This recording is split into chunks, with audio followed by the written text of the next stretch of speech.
Hello, and welcome to a Fresh View podcast, where we talk about life in Jesus Christ. Whether you have a community of kingdom ambassadors for Christ or not, I have good news for you. You do now. Before we dive into this amazing episode, I want you to take a deep breath in and a deep breath out. That, my friend, is the purpose of this podcast: to feel fresh, whole, and rejuvenated in your perspective and walk with Jesus Christ through this beautiful gift called life. My name is Andrea Robinson, and it is a great honor to be the host and CEO of a Fresh View podcast. Again, welcome, and don't forget to like, comment, subscribe, and pass along to others the amazing wisdom gained from this episode. And most importantly, the gospel, good news, and love of Jesus Christ. Without further ado, let's get to it. Happy New Year's and welcome to another episode of a Fresh View podcast. I am so excited to have you on this episode today and to be tuning in to what we are about to dive into, which is the story of Elijah the prophet. 1 Kings 17 verse 3 is where we're going to start. And it says, "Leave this place, go east and hide near Kerith Ravine. It is east of the Jordan River. You may drink from the brook, and I have commanded ravens to bring you food there." So Elijah did what the Lord told him to do. He went to Kerith Ravine, east of Jordan, and lived there. The birds brought Elijah bread and meat every morning and every evening, and he drank water from the brook. After a while, the brook dried up because there was no rain. Then the Lord spoke his word to Elijah: "Go to Zarephath and Sidon. Live there. I have commanded a widow there to take care of you." The two words that stuck out to me when reading the scripture were the words leave and hide. God had instructed Elijah to leave the place that he was at and to go hide, not hide out of fear, but to hide in God's presence, to hide in the reverence of him, to seek him and go on a deeper, intimate level with God.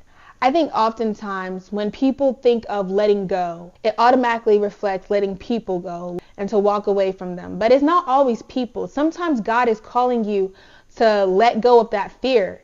Let go of anxiety. Let go of worry. Letting go can also mean letting go of that unforgiveness, letting go of that regret, letting go of that scarcity mindset that has been holding you back from reaching and fulfilling all that God has for you, from reaching and being able to experience the fullness of God. Sometimes leaving things that are no longer meant to serve you in this next season, in this next year that you are walking into, it can be hard. It can be challenging because you are so familiar with that thing that has held you back from fully walking into all that God has called you to. You're so familiar with that it's going to require you to seek God, to go deeper in his presence, to go deeper with him, to literally invite him in and say, God, I give this to you. It's nothing that you can let go on your own. It's nothing that you can leave behind on your own.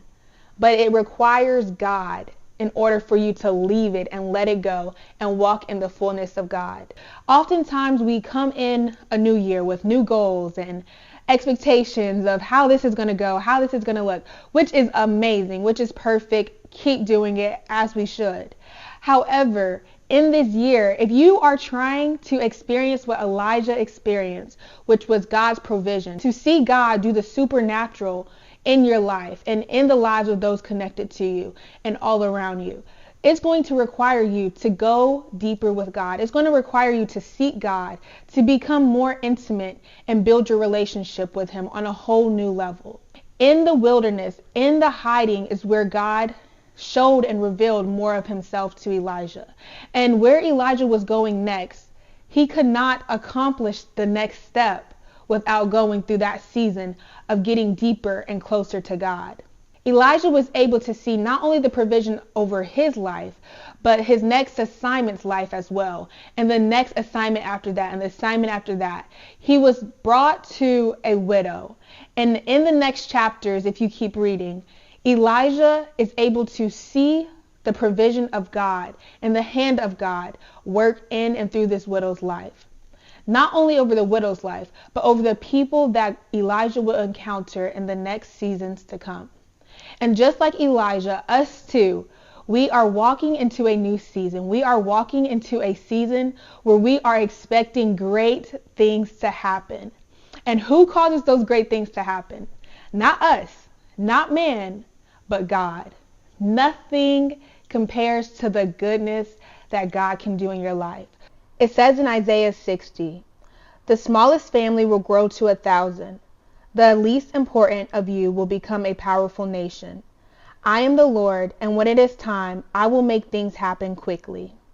God is so exciting, and he's also into the details. Elijah didn't just see the provision of God over his life, but he also got to experience transformation within himself.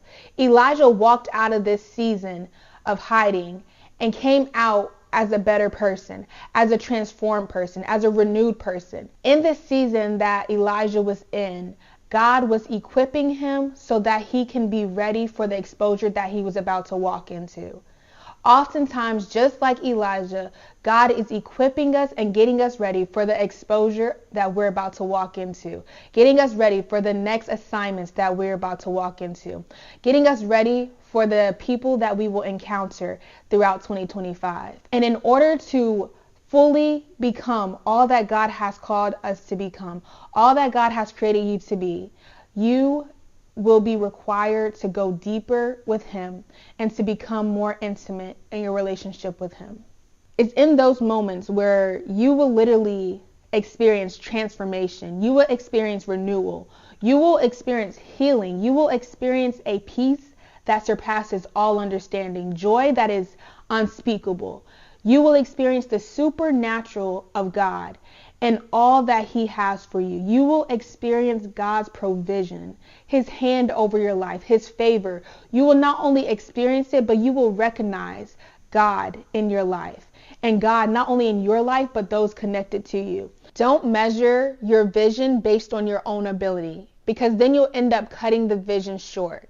But instead, measure your vision based on God's ability and watch him do the immeasurable in your life. As he do the immeasurable, watch him take that small vision. Watch him take that vision that had no plants, but just roots. Watch him take that vision and sprout it out to where it is blossoming, where it is bigger than you could have ever imagined. In Habakkuk 2, it says, I will stand like a guard to watch. I will stand on the tower. I will wait to see what the Lord will say to me. I will wait to learn how to answer his complaint. The Lord answered me, write down what I show you. Write it clearly on stone tablets, so whoever reads it can run to tell others. It is not yet time for the message to come true, but that time is coming soon. The message will come true. It may seem like a long time before it happens, but be patient and wait for it. These things will happen. They will not be delayed. Vision without God's provision leads to misdirection and failure. There's no such thing as limited access. There's no such thing as limited resources when we serve a God who is unlimited, who does the unlimited, who grants us unlimited access to him and all that he has for us. Limited resources only exist in the lives of limited visionaries. Don't despise small beginnings. Don't despise things that seem like nothing is happening or it's too small right now, because God can take the small, God can take the ordinary, God can take nothing and bring it and make it into something. And not just something, but something extraordinary. And the same God that we read in the stories in the Bible is the same God that is existing today, that still lives today. And the same God that provided provision for Elijah is the same God that will provide provision for you. God not only wants to do the supernatural in Elijah's life, but he wants to do the supernatural in your life too. This is going to be the year where you see God do exceedingly and abundantly above all that you could have asked, thought of, or imagined. But it requires him. It requires you inviting him in, including him in your thoughts every single day, every single move that you make, step that you want to take, every single goal, every detail of your life. Because God is a God of details and he loves you.